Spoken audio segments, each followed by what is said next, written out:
With an unfortunate passing and more, this is Wrestling Rambles. My name is John, and you're watching the Wrestling Report.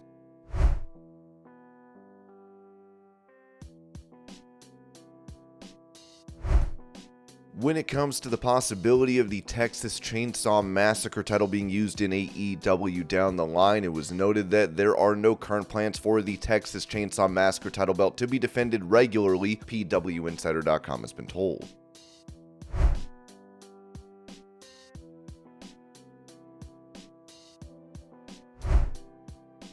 Mentioning his desire for another Intercontinental title match against Gunther, Chad Gable told WWE's The Bump, "He's on his way to try and make history, right? But I think I carved out a little piece of history for myself. I beat Gunther, his big loss since coming to the main roster. Yeah, I didn't leave with the championship, that's true. But look at the crowd reaction and listen to that crowd reaction that night. It just shows you the magnitude of what a defeat of a guy like that does, because he's established himself on a level that not many guys have done this quickly. They hire him as this immovable object, unstoppable force. So the reaction on a countout victory, I don't think I've ever seen one like that before. The people took that and they ran with it. Very seriously, it was a big deal. Momentum is on our side here. He's now essentially suffered 2 losses to me, and you can see the frustration building in a guy like that who's been so successful over the past 18 months. He's got 2 blemishes now on his record that he didn't expect to come at this pivotal time, when he's this close to breaking the all-time record. So a lot of what we do is mental, getting inside guys' heads. I learned that a long time ago through amateur wrestling. Psychology plays a big role in this, and he's gonna be struggling. I don't know when this next is gonna be, but I guarantee I deserve another title shot, and it's gonna happen. So when that does come, his brain's gonna be messed up. His mind is scrambled, man.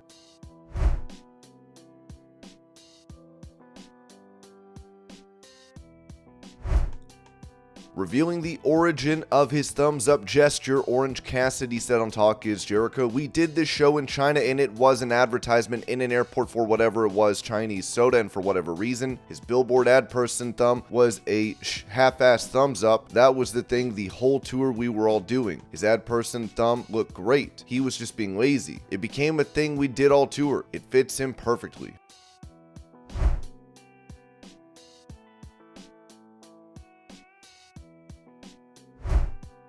On the Snake Pit podcast, Jake Roberts gave a health update on former WCW star Buff Bagwell, saying he's doing pretty well, man. He's hanging and banging and he's staying clean, staying sober. And he's taking care of some court stuff, some of the stuff that helped get you there. When you're a bad boy, you gotta suffer the consequences, and he's taking care of those consequences now. He's not complaining about it, he's just doing it.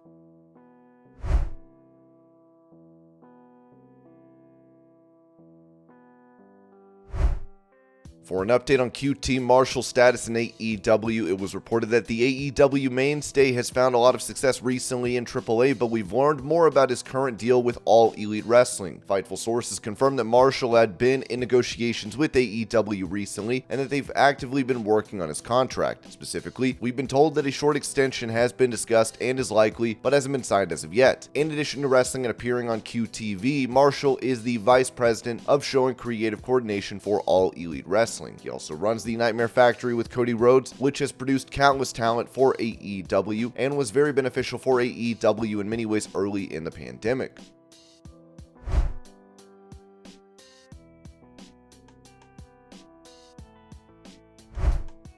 Recalling his singles match against Rey Mysterio from Smackdown, Santos Escobar was asked if the bout went according to plan, as he told Steve Fall of 10 Count, "The show that you got was the show that it was going to be. I believe that it is important to present a good show, and I believe that was the case that night. Rey and I went hard. That's what we agreed upon. We have a long relationship. We have a bond. When you have that, you go hard. That's what happens when you go hard." He had a small, mild concussion, but he came back, and you know what happened.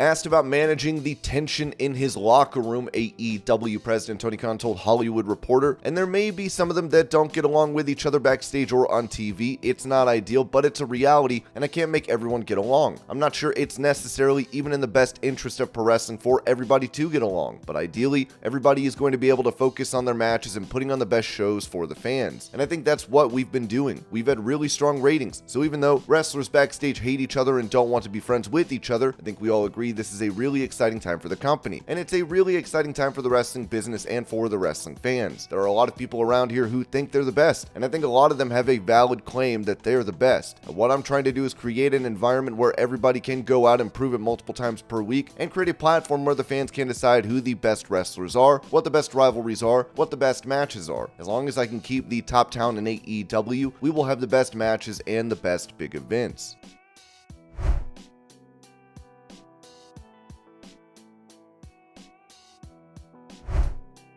As World Heavyweight Champion Seth Rollins recently announced that he has been dealing with an injury, Steve Carey of Ringside News noted, Seth Rollins shocked fans a bit when he revealed a bad back injury during Raw this past week. We asked about the extent of the injury, and we're told that his injury status is semi-real. Rollins is banged up, but not as bad as it's being portrayed.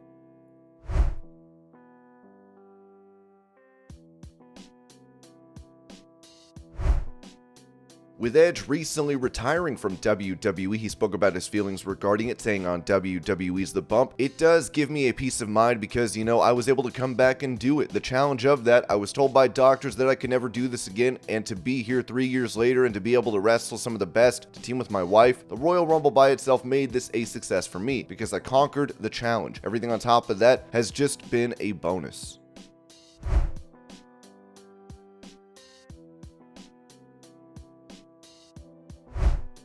On the subject of Edge potentially making the move to AEW when his WWE deal expires, Renee Paquette told Cage Side Seats, "It gives me goosebumps, like the idea of that happening. Not only just as a Canadian, as a kid growing up watching Edge in WWE and watching his career, but to get to know him as a human, to get to know him and his wife Beth Phoenix. They're just such incredible, top-notch, world-class human beings. To be able to watch what he was able to do and wrap up his last match in Toronto, what a storybook ending for him."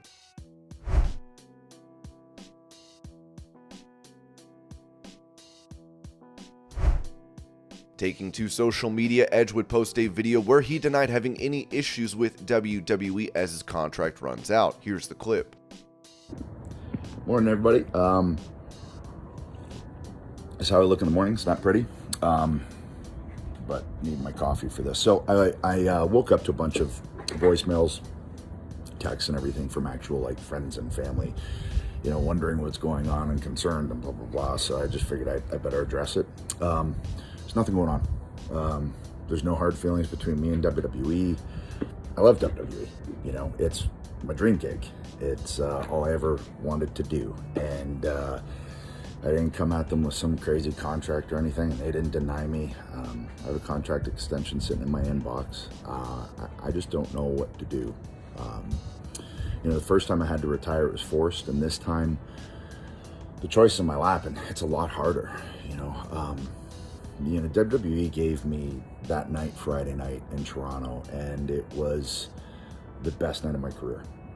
A lot of people will say you should retire at WrestleMania or this or that, but it's not their career. That Friday night was really special for me, and I don't know if that can be topped, to be perfectly honest. And if we think we can, then great. But I need to sit with it, and just know that whatever it is that I do, whether it's Percy Jackson, which is coming up soon, or it's wrestling, or it's sitting in my rocking chair, it's because I'm having fun. And having fun at this stage of my life and raising my kids are the two most important things. So hope that clears stuff up. I'm going to go back to my coffee. See you.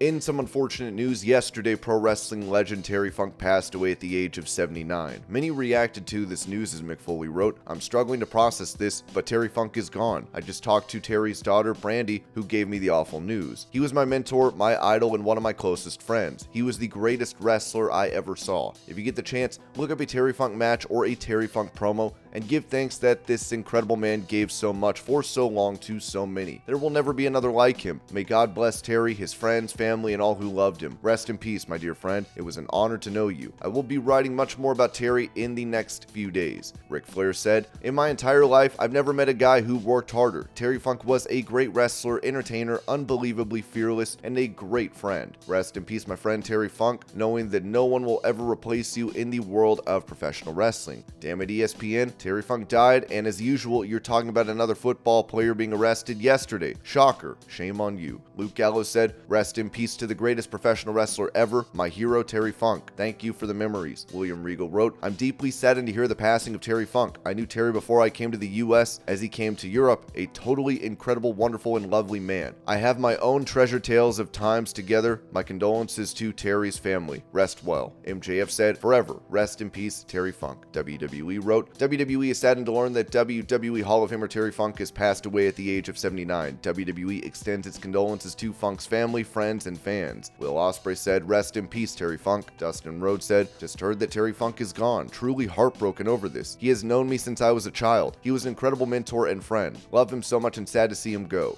I know he is no longer in pain and has probably rekindled his war with Pops in heaven. Rest easy, Terry Funk." Sam Adonis wrote, "Anyone who knows me knows that Terry Funk is my pro wrestling GOAT. In fact, throughout my career, I have said to myself, what would Funker do in pensive situations? Very few have given as much to the wrestling business as he did, and we all owe him. Thank you, Terry Funk." Josh Alexander said, "I feel so fortunate that I was able to share a locker room and speak with the absolute legend, Terry Funk. Such a class act and one of the absolute best of all time. Terry was truly built different, truly one of a kind. Rest in peace, Terry Funk." And this was your pro wrestling news update. I hope you're all having a great day. Thank you so much for watching, and I'll see y'all later.